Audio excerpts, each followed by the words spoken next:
Hello, we have a video actually, which is kind of a brief little tour of our factory. We're going to show you first, just to get you in the mood.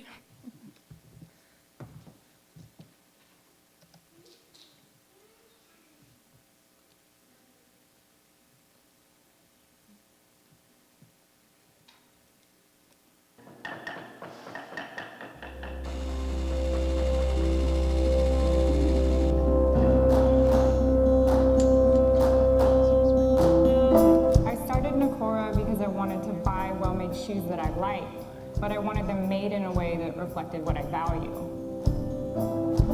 Because I couldn't find a brand that was doing so, I created one. Our production methods combine time-tested shoemaking technique with the latest in textile technology. Our recycled and engineered materials are far superior to traditional leather, while having a lighter environmental footprint. As a third-generation shoemaker, I'm really proud that we produce thread to finish on U.S. soil, using only locally sourced and eco-materials. It is so fulfilling, and I feel honored to be able to create something beautiful with my hands that makes people look good, that makes them feel good, and is contributing to real positive change. I believe there's a better way to build footwear.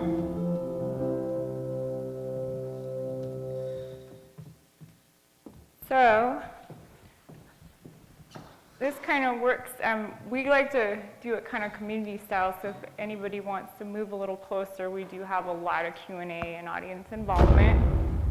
And I have no regrets joining the military. Wait till the radio turns off. My freshman year of high school, I had my stroke. I was in pretty severe high. You just need it? Cool.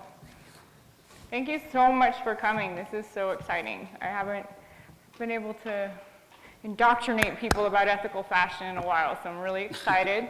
And thank you so much to Salt Lake City VegFest for putting this on. This is just really exciting, and it's really important stuff for us to talk about. I have dedicated the last 5 years of my life to learning everything I can about the shoe industry, construction, materials, and just with the goal of figuring out how to build a sustainable shoe.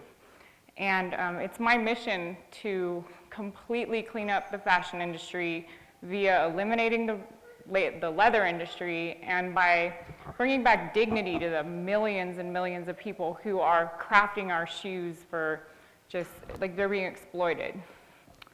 And the fashion industry is the second most destructive industry in the entire planet. And that's just second to the oil industry. And it's my firm belief that we are the people who can change it, like individual consumers are the people who have the power to change this. And it's because we have two very important tools, our wallets and our voices. And that's what big businesses listen to. So today we're gonna just go over what our definition of ethical fashion is, why it matters to all of us, and then what you can do to help or contribute to changing the way things are. And there will be a lot of disturbing facts in this presentation, and it can be a little overwhelming, but we just need to make it clear to you, like, why this is so important, that we need to do something about it now. Not tomorrow, not in a month, not when it's convenient, but we need to do this now. Like, our planet is dying, and something as simple as fashion and the way we buy things can help. All right, what is ethical fashion according to me and to my company? It has to have 3 pillars.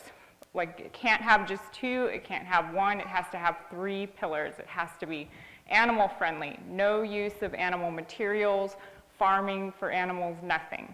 It has to be planet friendly. There can be no dumping, no water waste, no emissions caused by the creation of the fashion.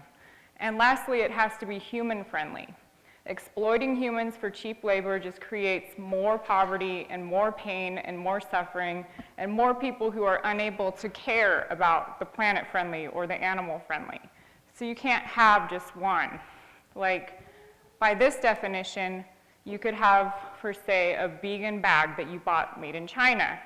Yes, it doesn't have any animals, But China is actually the worst offender in the environmental and in the human labor category, and they're getting worse every year. So that vegan bag that's made in China is probably 99% likely to be not ethical. And the same goes for the leather bag that's made in the USA. Sure, it is human friendly, but it is not animal friendly, so it's contributing to factory farming, and leather can never be eco-friendly, so it's contributing to pollution and dumping into our waterways. So you can kind of see the problem. Like I mean, if you take it as far as it is like right now, there's probably no 100% ethical brand out there. But our point is just support the brands who are trying to improve the system and who are addressing these three categories. All right, and why this matters. We'll first start at looking at the animal component. This is a stat from today. 290 million cattle are slaughtered every year to meet just the demand of leather. And that doesn't even include like kangaroos, goats, sheep, dogs, that's just cattle. And I think the stat is there's 30% of our land right now is for livestock. The second is the environmental component. Like, this is serious in fashion. 10% of the total carbon impact on the world is coming from just the fashion industry. And to put that in perspective, that's 5 times the damage of what the airline industry is doing to the world. So this is like a serious area like where we can all contribute to improving, and it's very simple to just buy things that aren't contributing to these problems. And lastly, the human component. The fashion industry accounts for the majority of 170 million child laborers. Like, it's just unacceptable. It's unacceptable to just close our eyes and pretend it's not happening, because it's happening and it's getting worse. It's not getting better. So just moving back into the positive again, because it is a little overwhelming. With Nicora, I have chosen to address these 3 areas to the best of my abilities and to continue to do so as I can. And so what we do for the animal friendly, we never use any animal leathers, and we never purchase from vendors who do either. We just totally do not support anybody who's getting money from the leather industry. Secondly, we use planet-friendly materials. And that means that we research our materials. We follow them from the threads to the finished products to make sure that every part of the production process is lending to helping the planet, not hurting it. My goal actually is to eventually start reversing the carbon footprint by using 100% recycled materials. We're really close right now, but it does take a lot of work working with vendors and developing. And lastly, human-friendly.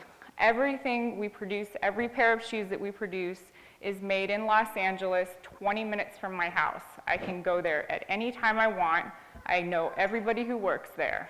And even our materials, everything that we buy is made in the USA. I've gone to our plants in South Carolina and Massachusetts, North Carolina. Like, we can visibly monitor this and make sure that all of our ethics are being satisfied. So that's my solutions today. And let's see, where are we going? So I'm gonna break from all the heavy facts and just give you a little background on how I got into this and just a little story. But it's probably about 6 years ago now. I was sitting at a desk and had like a 6-figure job working in entertainment finance in Los Angeles. And I was just trying to, we all do this at work, we go shopping. And just trying to, on our breaks of course, but I was just trying to find a pair of shoes that was made in the USA and that was made without animal materials and that, wasn't made with PVCs and that stuff. I had enough information to know that that was bad, vinyl's bad. And I couldn't find anything. I spent probably months and months just trying to find companies who were doing this, and it was nearly impossible. So over time, this little voice in my head was just do something, do something, do something, or I just don't know how to explain it. It was just like an itch that wouldn't go away. And eventually I just decided that this was going to be something I needed to figure out. Like this was a problem and my mathematic mind wanted to fix it. And so what I did was I found a shoe apprenticeship, because which better way to learn how the shoe industry works and to learn how to make my own product than to like learn how the whole process works from start to finish. So I quit my job in making 6 figures, took my whole savings, and went to Ashland, Oregon, and like lived in this workshop of this like cobbler for, I think that it's still ongoing, but there's several months at a time going on there. And it was at that point where I started to really realize that I could actually do this. Like I could figure out, if I started from the bottom and went all the way to the finished product, I could figure out how to solve this problem. And it ended up being that the actual process of making shoes is so complicated. Like just one pair of shoes, like that one boot right here, there's probably 100 parts to it, like between the sole, the insole, the thread, the eyelets. So that's quite the problem to solve, to be able to make sure that all 100 of those parts are coming from, ethical factories that aren't polluting. And so the second step I knew to figuring out this problem of how to build sustainable footwear was to figure out why leather was so much, so superior to shoemaking, and why leather shoes have this reputation of being quality.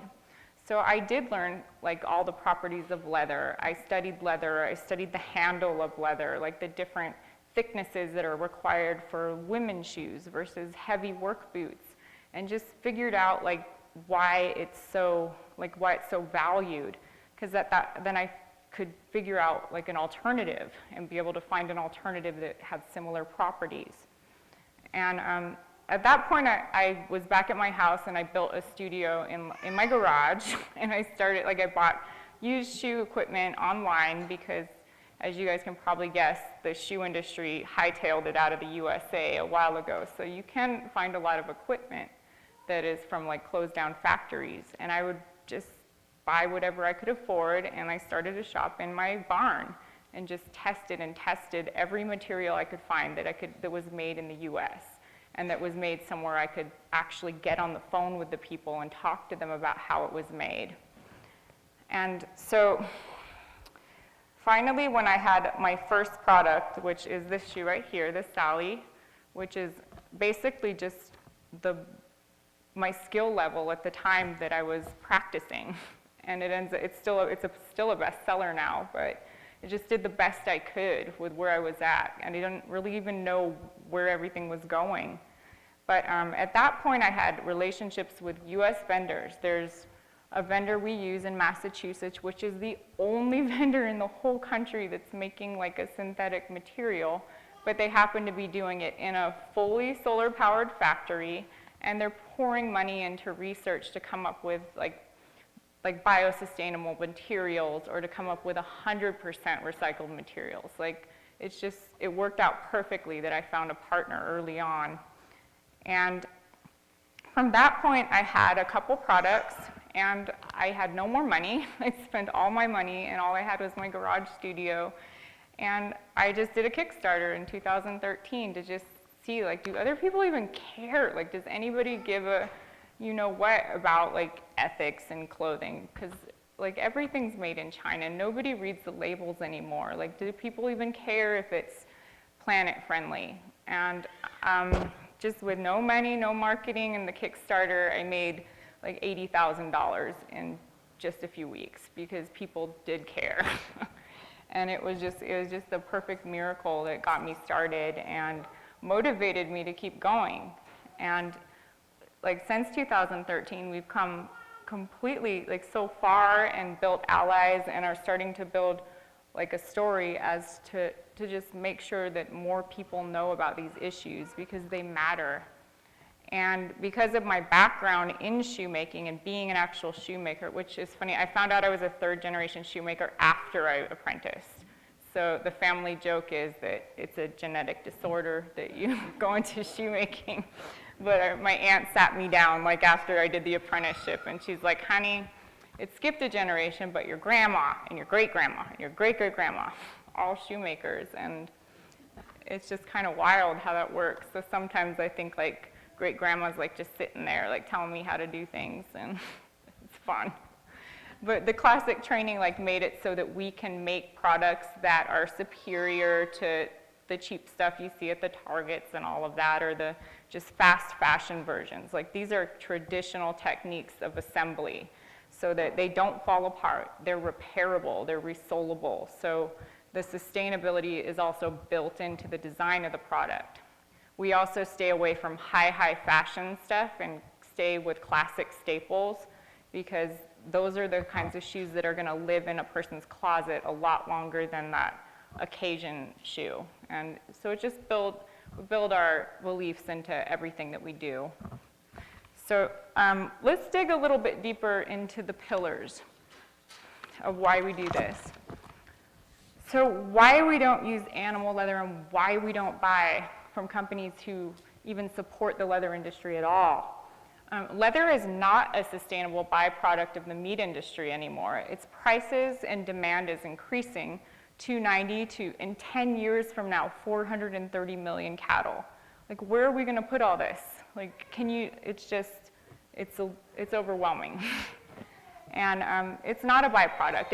In some countries, like India, it's upwards of 50% of the price of the cow, just the skin. And today, as we've discussed, 30% of the Earth's surface is for just livestock. If we double that in 10 years, what is going to happen to our oceans? Like there's 500 dead zones today in the ocean, which is caused 100% from animal agriculture, and that's parts of the ocean that cannot support any life. They are literally dead. What's going to happen in this jump? Like, we could be, in our lifetimes, see oceans without any fish in them. And that, to me, is very significant, and it's worth something as simple as changing our buying behavior in fashion. And that doesn't even end there. The leather, once it's processed from the cow, it has to be treated. It's an organic material, and they need to turn it into an inorganic material that can last on shoes for upwards of 20 years. So that takes 250 minimum chemicals to turn the product into ready for shoes, which is 30 million liters of wastewater per day. And back to the Made in China, the stats on China, annually, China is dumping 2 million tons of waste into the waterways. 2 million, and that number is increasing. Like, what are we gonna do? And lastly, the chemicals themselves are harmful to the humans that are being forced to work with these materials.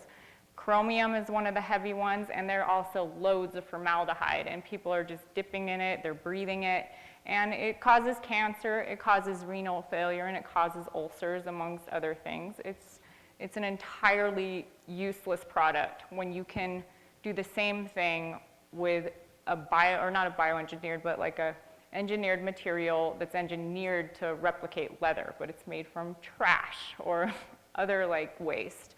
And humans are producing 11 million tons of textile waste every year. So it seems like just the perfect solution to, let's make all of our clothing and our shoes out of this waste instead of creating something new and making this massive mess on our planet, which is not sustainable.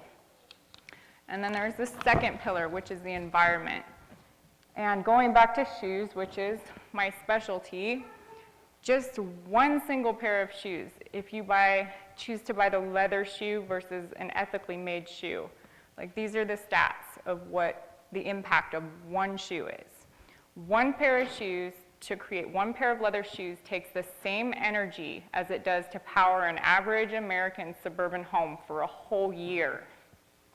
It takes 113 gallons of water, just one pair of shoes, and it releases 30 pounds of carbon dioxide, one pair of shoes.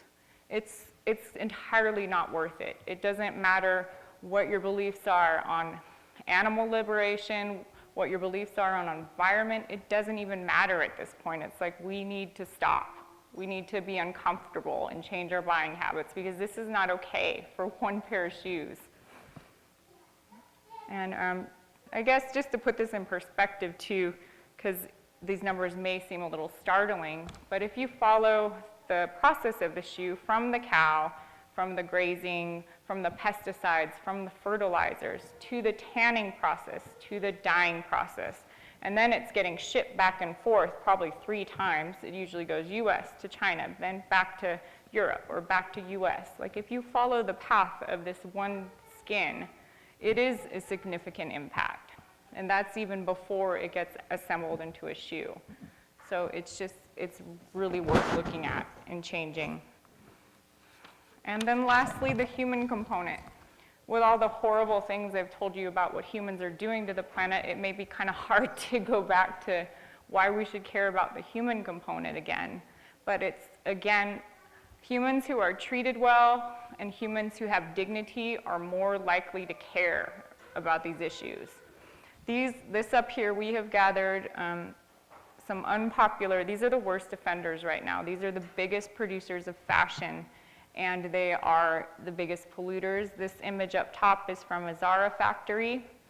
And these companies are growing, and their budgets are increasing to do more what we call a greenwashing, where they're just able to market to us and say, everything we're doing is human friendly, or the where your clothes are made campaigns, and it's not true. Like H&M has like a sustainable line, and it's not real. It's just, there's no way it's real. And it's so hard to I wish I could just give you like 5 minutes in my brain from what I've seen, and just like, it's almost like I beg you to like reconsider like that fashionable thing you see at Zara to have the outfit for the season, or those, those cheap, easy basics that are so fun to buy at Target because you have to have pink and green and yellow.